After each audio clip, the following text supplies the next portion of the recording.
not going to get a second chance in the game. Let's go. Let's go Delta.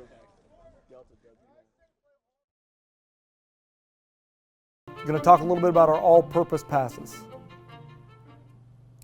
So what I mean by all-purpose for us is these are the pass plays in our system that we're going to run against anything. If we're seeing cover 3, we know we're okay to call these. If we're seeing man, we're okay to call these. If we're seeing 2-man, if we're seeing cover 4, we're going to call these plays. It doesn't matter what it is. We feel like we can run these plays. So I know I'm not very smart, and I don't see the coverages very fast sometimes, so I never want to get our guys in a bad situation. So these are kind of some plays that if they're jumping in and out of stuff and we're tired of guessing, this is what we're going to get in. So the main thing for this is we wanted it to be simple for our offensive line.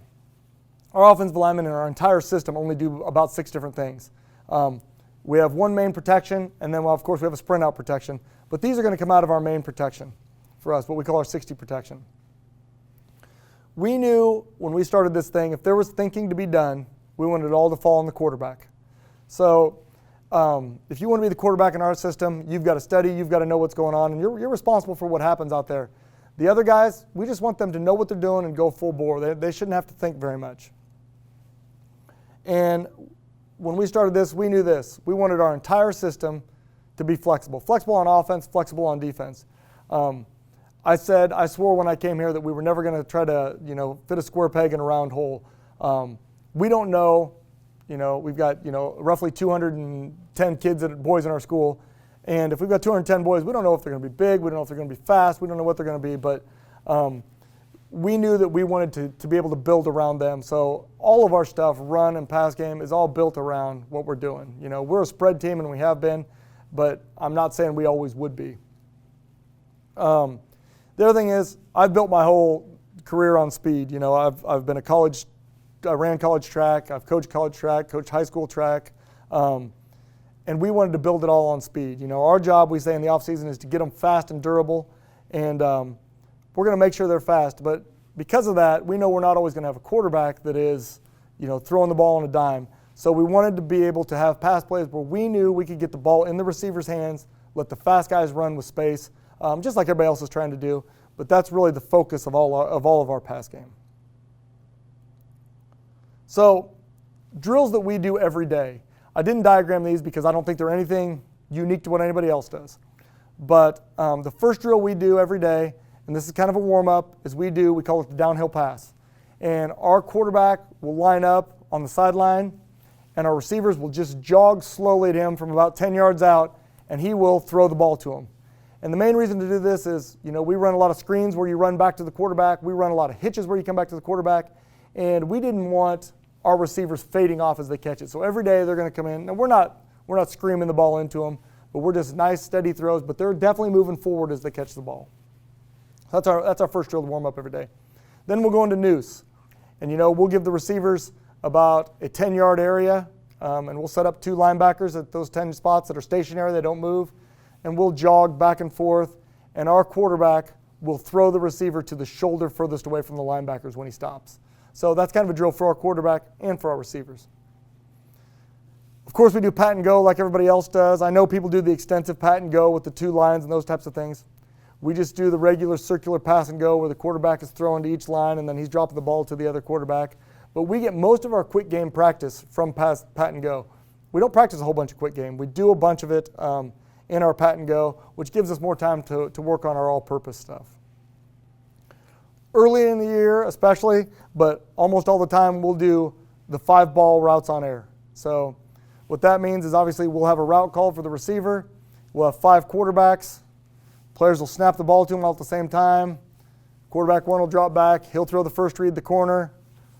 Second quarterback will drop back. He'll peek at the corner. He'll throw the flare. The third one will peek at the corner. He'll pump the flare. And he'll throw the mesh, so on and so on. So we know that what we like about this is training our young quarterbacks. We know if they're doing it right, you're going to hear 1, 2, 3, 4, 5 as those balls come out. And that means that everybody's checking every read. Then, of course, they'll rotate over, and 1 will become 2, 5 will become 1. But we think that's important. And we'll only do about a play a day, but we think it's important to do that just for the quarterback's memorization of the plays and the rhythm of it. We're like any other high school. Kids don't always do their homework at home, so This basically tells us it's a quiz every day. Do they know what they're doing? And just they'll accidentally memorize the plays that they need to memorize here. The other thing we do is we do what we call PUP, which is pass under pressure. And that means we'll put 6 guys in protection or 7 guys in protection, whatever we want to do, and we will blitz one more than we can protect. And basically what that makes us do is the quarterback's going to catch the ball, and he's going to use that to try to throw open in stride somebody that would be in cover 0. So we do that all the time, and basically the open guy will just run by, and we tell him, just tag the quarterback on the hip or on the shoulder pad or something. Don't hit his arm, but just run by and tag him. And don't put your hand up. Don't let him hit you, any of those things. But basically we're just trying to work that cover 0 drill, but we're throwing the ball for the deep thing. The other thing we don't do that's a little bit different, we don't do hardly any 7-on-7. I'm just not a big fan of it. We do it in the summer. I'm not going to say we don't do it. We go do some stuff in the summer. But I think it gives you a false sense of security. I think the most important thing for a quarterback to do is to throw with a pass rush in his face. And 7-on-7, you're not going to see any of that. And I don't know, we do some 7-on-7. We're good at 7-on-7 some years we're not. But we will hardly ever do that just when it's our team in practice. I think that's, we'll do some stuff in the summer, but otherwise I don't really believe in it. So, and I know there's a lot better coaches than me that love it, and they're probably right, but it's just not a big deal to us. Okay, probably the most important part about our stuff is protections, and we protect a little bit differently than some people do. Our protections are all man-based, and we will change them every week based upon the front we're going to see and based upon our opponent's tendencies. So our protections are designed to get the running back out on routes as often as possible. Our running back never will lead us in targets, okay? He'll never lead us in catches, but he is almost always a very early look on our routes. He's always the first or second look, and we want to get him out there. That's just one more person that has to be covered. So the guy that our running back is going to pick up is almost always the guy off tendency that the opponent blitzes the least, okay? We don't want him because we want to have one of the linemen pick up a guy, because if that linebacker's blitzing, we're going to consider him a D lineman. So why not have one of our linemen pick him up, and let's let the back try to pick up somebody else. Now, does the back get stuck in protection? Absolutely, he does. But we don't want him to. So every week we're going to change that a little bit, and I'll show you how we do that here in a minute. So I know I color-coded this, so it looks a little bit different for you, but this would be our pass protection versus a 4-2. So by looking at this, we think that they're going to run a 4-2 that week, and we also believe that the linebacker that blitzes the least is that linebacker in the blue, okay? Because I know on most of our routes, now there are some routes where we'll free release our back just to get him out there, but most of our routes, he does what's called a check release. He'll check the blitz. If the blitz is coming, he's going to step up right between that guard and tackle, and he's going to fill. But if not, he gets to get out on his route. But we want to get him on his route as often as possible. So there might be times where he would cross and have that linebacker in the green if it's the opposite linebacker who blitzes the least. So we that will be a week-by-week thing for us. So if it's a 4-2, basically we'll say our tackles are going to block the ends, okay? Our running back is going to give a call. So this week he's going to give a left call, which means I'm getting the left linebacker. So he knows he's responsible for the guy in the blue. When the guard hears that to the left, he says, hey, I got the down lineman here in this 4-2. When the center and the right guard hear that, they know the two of us are responsible for that other linebacker and the D lineman. So the two of them will work to pick up that linebacker if he blitzes. So everybody kind of has their guy. Now I know the first question people ask is, what do you do if they stunt? We tell them, you've got your guy until you bump with somebody else, okay? So let's say that orange tackle blitzed all the way into the A gap on the right side, and the green linebacker blitzed and came in the A gap to the left side. As they worked in their pass protection back to pick up their guy, when they bumped each other, they'd immediately switch and pick up each other's guys. Now, does that take a lot of practice? It takes a ton of practice. But our kids have gotten good at it. Like I said, we only do 5 or 6 things. So every day they're spending 20 minutes on this. So they understand who they're picking up. Now, every week I said it'll change a little bit, but not all the time. Like who the running back picks up will change a lot. But the lineman's jobs, when they hear 4-2, they know what they're picking up. So again, another protection, the 3-3. So the 3-3 is a little bit different. Here, if you look at the diagram, we've dictated that the blue linebacker, the Mike linebacker, is the guy that blitzes the least. So our running back is going to pick him up. When the center hears that, he knows he's got the nose guard one-on-one. When the left guard and tackle hear him say left, left, left, they know they've got the stack to the left, the end and the linebacker. The outside guy's going to go to the tackle, the inside guy's going to go to the guard. And the right guard and tackle, the same thing with that stack. That makes it easy. Doesn't matter if it's a left or right call here. Nose guard knows he's locked in because that's 3-3 this week. Now, let's say it was 3-3 and he had the green linebacker. If the running back says left, left, left, I've got the green linebacker, okay? Then the tackle, the left tackle would know he was locked on the end, and the running back would have that linebacker, and then your left guard and your left guard and center in that scenario would be responsible for the nose guard and the Mike backer with the left or right, slide whichever way they went. So depending on who you pick for that week can change things. Now, we've changed these at halftime. We've changed these in the middle of a game.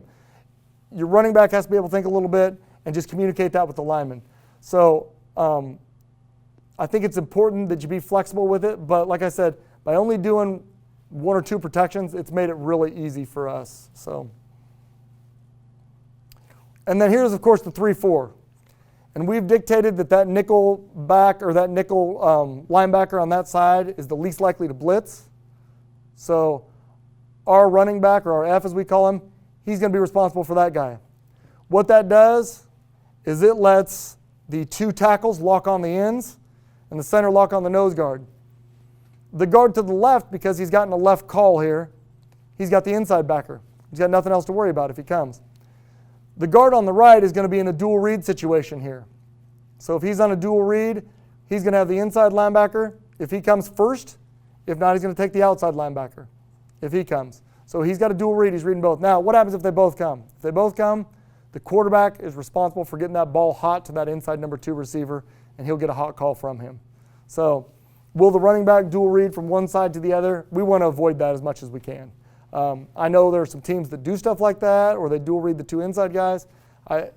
We're just not smart enough to do that. This has worked for us, and that's kind of what we've went with. So now there are times in this that he'd have the inside guy. Like if we thought that inside orange linebacker wouldn't blitz, we would build in our protection that he's the running backs, and the guard would step off and have that red linebacker to the outside, if that makes sense. So that's kind of what we've done. So it's built in week to week, and it'll change. So if you look at the 5-2 here, we see a lot of this. There's 2 or 3 guys here, 2 or 3 guys at linebacker, but all 5 guys on the line.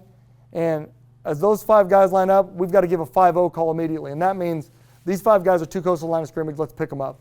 So that leaves our our running back to pick up both interior linebackers. So he immediately will spy the guy across from him, and then he'll look to the other side. The quarterback knows the guy to his side, opposite the running back, is hot most of the time. If they both come, he's hot, and we're going to throw off of him to that inside slot. So, but a 5-2 call makes it pretty simple for you linemen. They're blocking those down guys. Okay, the first all-purpose pass play I've got here is a screen, and this is just our normal fast screen. And this is used to get the ball in our receiver's hands right away. So for our quarterback, he's going to catch and throw. He's not even going to get the laces. He's going to catch, and he's going to get that thing out of his hands as fast as he can. Our wide receiver, number 1, is going to jab, and then he's going to come back and catch the ball. Now, we throw it to number 1 the most, but you can throw it to number 2. You can do it however you want to do it. But for this sake, number 1 will jab upfield 1 step, and then he'll come back and catch that ball right behind the line of scrimmage. Number 2, the big thing for him, he's got to go flat for 5 yards. He gets flat for 5 yards, and he's going to block the most dangerous guy. He's going to decide if it's the corner or if it's the safety or if it's the overhang player, but he's going to get the most dangerous guy to him.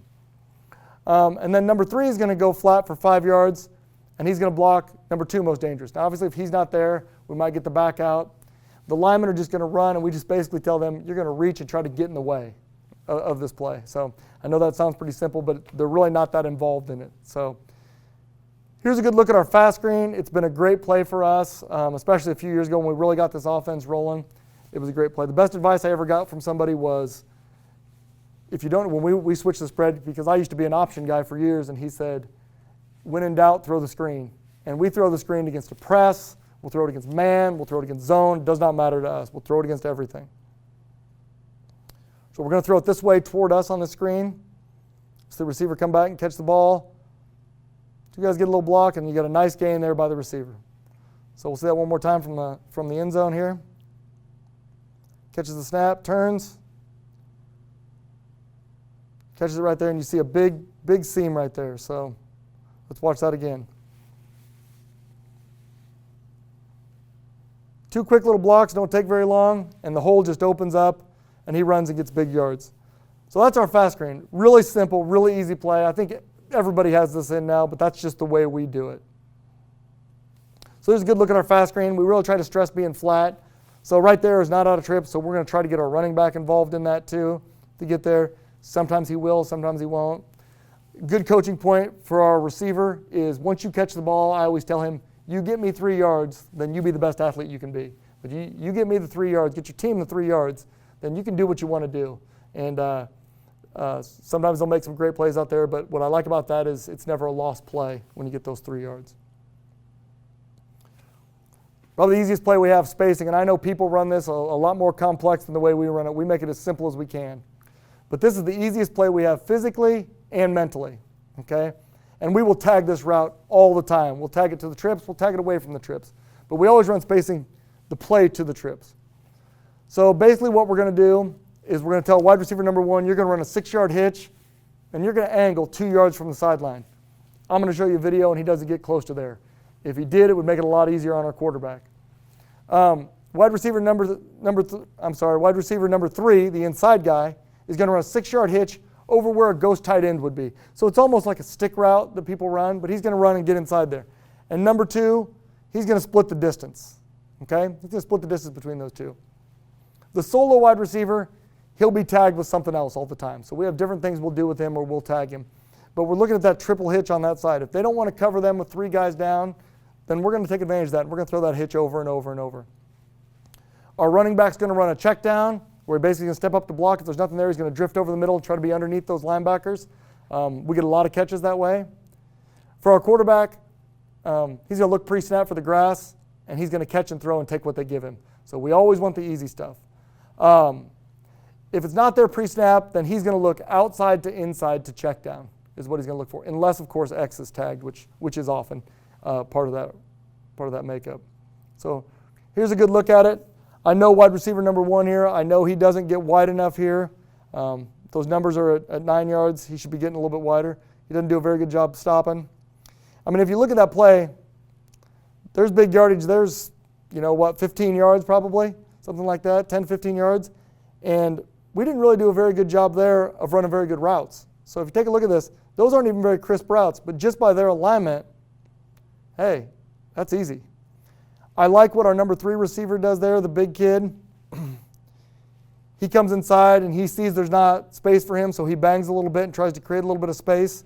You'll see that again. Number 2 and number 1 drives this guy off the ball. Number 2 has nobody on him, so the quarterback knows he's going to number 2 right away anyway, but you see number 1 create a little space there. And that's a good looking play. I'll show it to you here from the end zone. So it's going to be going to the left of your screen. There it is. Camera work's not great there, but easy throw and catch there. So that's our spacing play. Get 6 yards, get open, spread out. I tell our kids it's find space, space out, spread out. So obviously there we've got X on a go, which is what he's on if he's not ever tagged on something. But he can be tagged on an assortment of different things. Protection's the same as we talked about earlier.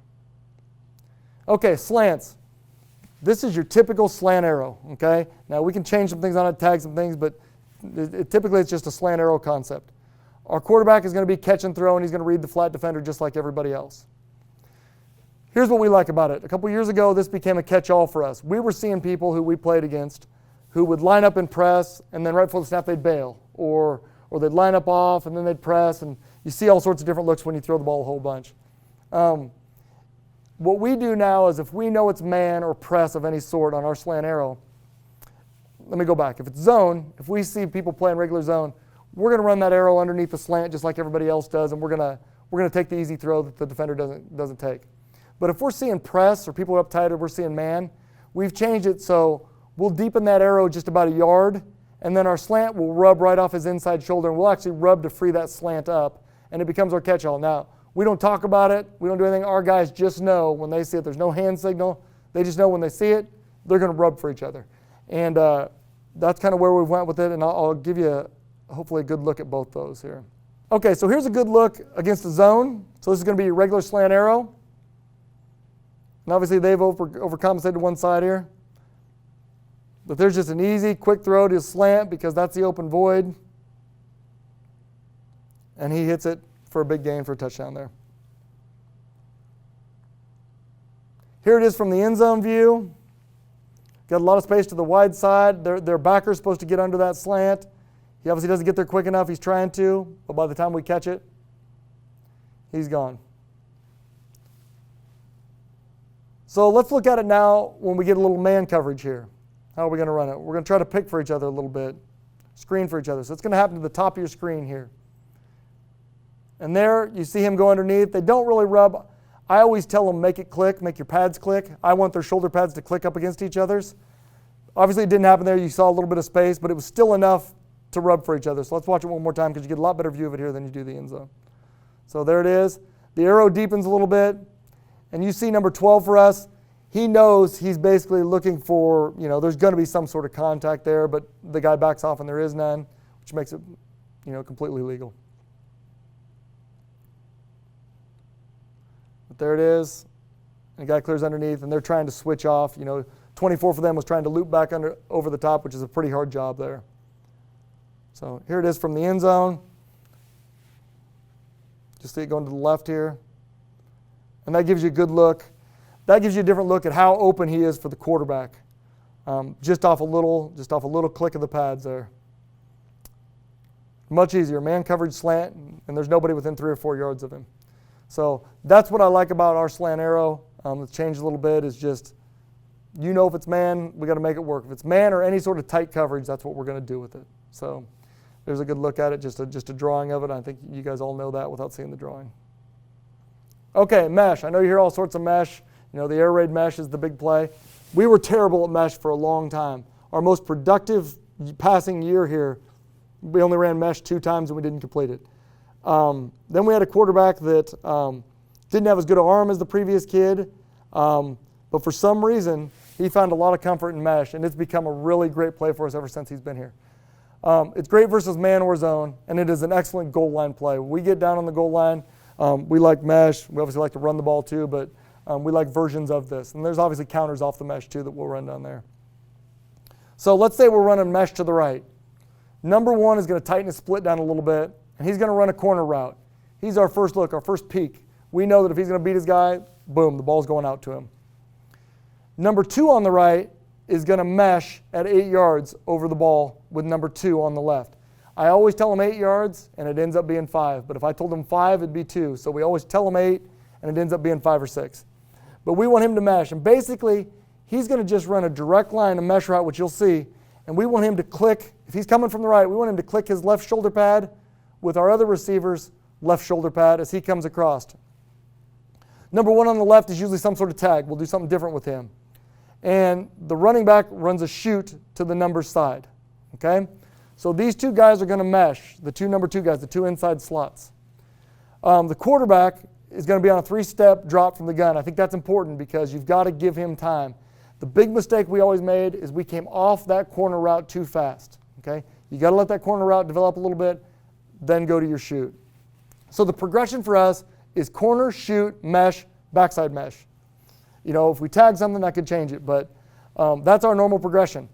I tell our quarterbacks, if we don't throw the shoot route, we got to pump it to him, because if you pump it to him, you're going to widen that void for your next read as he comes through.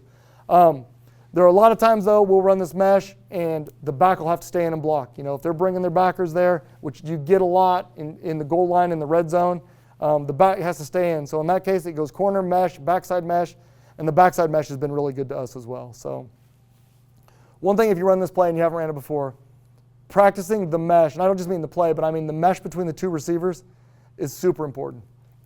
It can be a mess. We practice it all the time, and you'll see on here, it doesn't look super crisp still. And I also think pumping the back is the key to this play.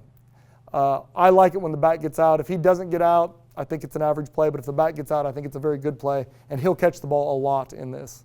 So people will become very conscious if you run a mesh, and you'll be able to get that back. So here it is. We're going to run mesh to the right here. First thing I'll say, if you look at this, I think our receiver at the top of the screen is too wide. Okay, I think he should have given himself some more space to run that corner route. I know on this route our running back doesn't get out because their linebacker comes. And I think the mesh is good but not great on this. So here's a good look at it. He's going to peek. There's the mesh. And I like that mesh, but I think they veered away a little bit from contact, so I don't think it's great. Obviously, we hit the backside mesh for a touchdown. But I think this is a good clip because I think the timing's good. I think the quarterback looks for the corner. The shoot obviously doesn't get out, but he doesn't race to his next read because he knows that guy's not out there. Corner, he still looks at the play side mesh. He waits. There's the backside mesh, and he hits it. Obviously, some protection issues there, but easy touchdown.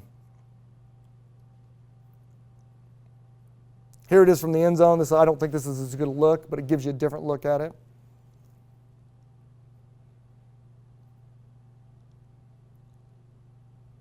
And there it is, but it's an easy throw to a fast player who's going to get yards, and that's really what we're looking at all the time. Let's find easy throws to fast players that can really make something happen. There's a good look at mesh drawn up. So, okay, Clipper. Clipper is a play off mesh that we use. Like I said, great play versus anything. It attacks the center of the field and the linebackers a little bit more than mesh. I really consider mesh attacks the middle of the field, but it's also going to attack the perimeter with that running back when he gets involved. This is going to be a straight middle attack for us. The inside wide receiver on one side meshes with the exterior on the other, just like we've done before. But the wide receiver tight end inside of one of the guys is going to run a spot route, which we tell him get 12 yards over the ball, an OTB route. Let's just get over the ball and sit down and show him. So not only is he going to keep the safety, but most of the time he'll pull a linebacker out of there. And if he doesn't, he's wide open right in front of that safety. The other routes we change, and I said, and we'll change those from time to time. I think on the clip you're going to see, we're actually going to use our running back as one of the meshers, which I really, really like. But if you have a good running back that's going to draw attention, you get him out there on the mesh, and as long as they run a decent mesh, he's going to draw a lot of attention. And either he's going to slip out and be open off the screen, or he's really going to free up the other mesh, which is what happens here. So I've always said I would never vary our progressions. One of my assistants convinced me to do it on here. So our progressions will change. Sometimes it's left, middle, right. Sometimes it's back, middle, left. I mean, it changes week to week.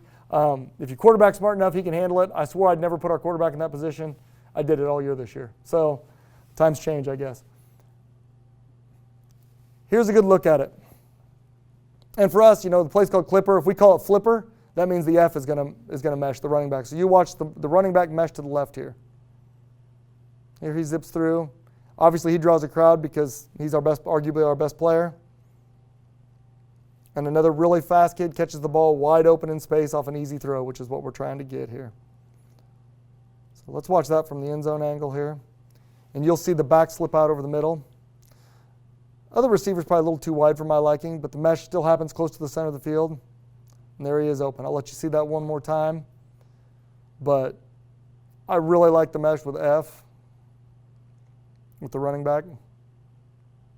So the tight end runs the spot. You see him pull guys. Guy turns his back. Let's watch this again. The tight end, actually, when he releases, you'll see the guy that's covering him turn his back to the play as the meshes happen underneath him, which he really has no choice because that's the guy he's got to cover. And then you'll see the guy kind of hesitate and sees the running back coming at him. He thinks he should pick him up, and he stays with him. The guy on the running back, even though it's zone, is hesitant to let the running back go because he's such a great player and a threat, and it frees up our other kid. So great play. Like I said, if we use the F in it, we just call it Flipper. You call it whatever you want, but great play to steal. There's a look at it. There's how we normally run it, that look there. Obviously, all we've done here is we've traded that outside receiver with the running back on this look, and you can do it however you want to do it. But one of the main things that I didn't hit on real big is I think you always want somebody inside the guy that's meshing because it just creates a little more traffic. If the guy on the right's running through and he's in man, the guy on him's in man, he's going to run through the traffic at the spot, then he's going to run through the mesh also. and it's just tough to get through all that. So I like the exterior guy meshing as compared to our mesh play where the interior guy does it. Okay, Pacific is a play for us that we've used a lot to attack the middle of the field, which we're really big on that, obviously getting the ball to the middle. It's a great play with play action, and it's great versus man or zone. The solo wide receiver, so we're always going to be in trips, is he's on a clear out route, and he's clearing out that corner and anybody that will come with him. If we can get the corner and safety to go, we'll tell him to take 2 if he can. If he can't, we'll take 1. But number 1 on the trip side is going to run a shallow, and we tell him you're going to run at the heels of the D-line. You know, those heels are going to disappear, but you're going to be where their heels started. Number 2 is going to be on a deep cross, and he's going to feel that route out a little bit. We don't want him to get too deep because we don't want him to interfere with number 3 on a post. And we're going to read it post to cross to shallow to find your running back. The post and cross on this are going to get a little bit too close. It's still a good play, but they get a little bit too close to each other. But I think it's a really tough play to stop because if the safety picks up the deep cross, if the safety picks up the post, the linebacker's going to have a hard time getting underneath that post because of the deep cross, so the post is sometimes there anyway. If they pick up the deep cross, we've got probably our fastest kid coming across on shallow, which is an easy throw, easy catch, easy run. But I think all of these are catch and run plays, and they're all easy throws because he's throwing it right over the ball. So here's a good look at it here. Playoff game a few years ago. Trips stacked together pretty good. Obviously, we called this one from the sidelines and changed it. But here they come. There's the shallow. You see them all layered. See, they're a little bit too close together there because you see our deep cross guy try to jump up and catch the post. The right throw was the post there. He almost knocks it out of his hands because they're a little bit too close. I'd like to see that post a yard deeper. That cross, we give him so much freedom on it. I can't really blame the kid, but I'd like to see it a little bit narrower in that scenario. But he's really running, where there's space, where there's grass. So it's tough for him.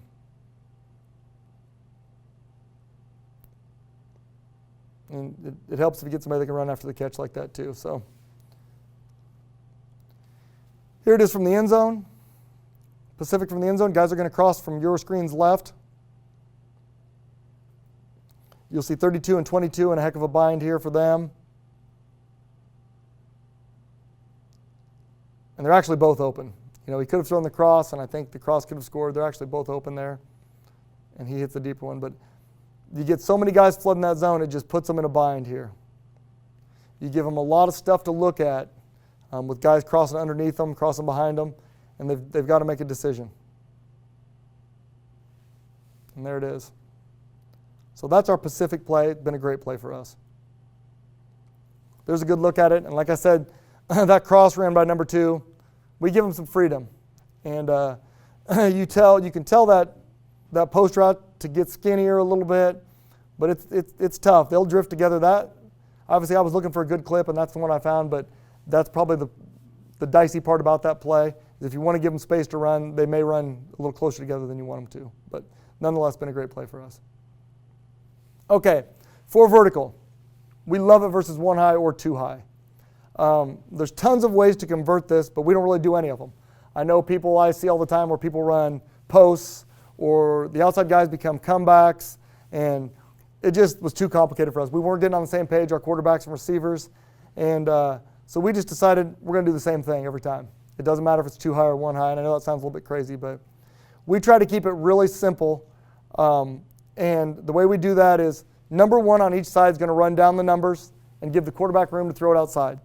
Quarterback's never wrong for throwing it outside to those 2. Those guys are burners for us. We want to throw it to them. But number 2 on each side is going to run down the seams, okay? And we tell them, you're going to hit the hashes. You're going to run right down the hashes. One of them will be on what we call a hunt route.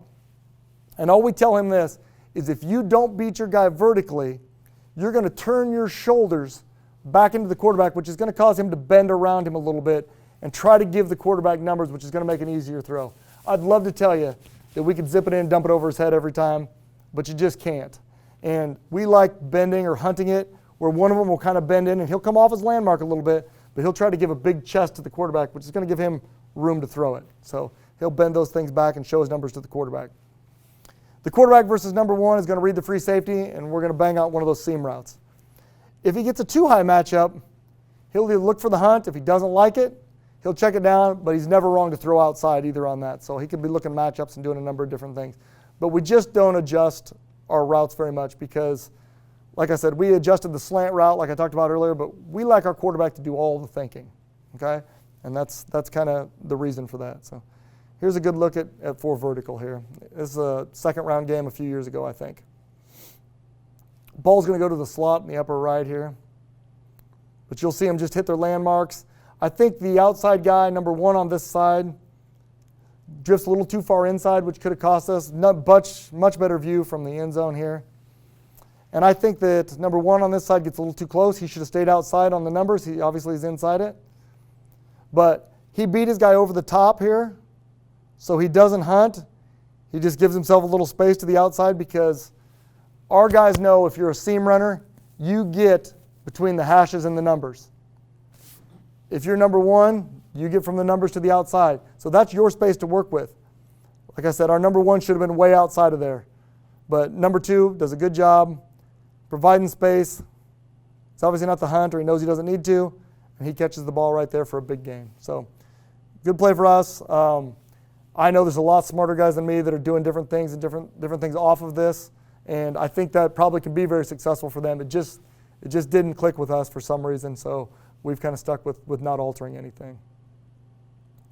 So that's our 4 vertical play. These are our all-purpose plays. I hope there's something on here that you can find that you like. Feel free to give me a call.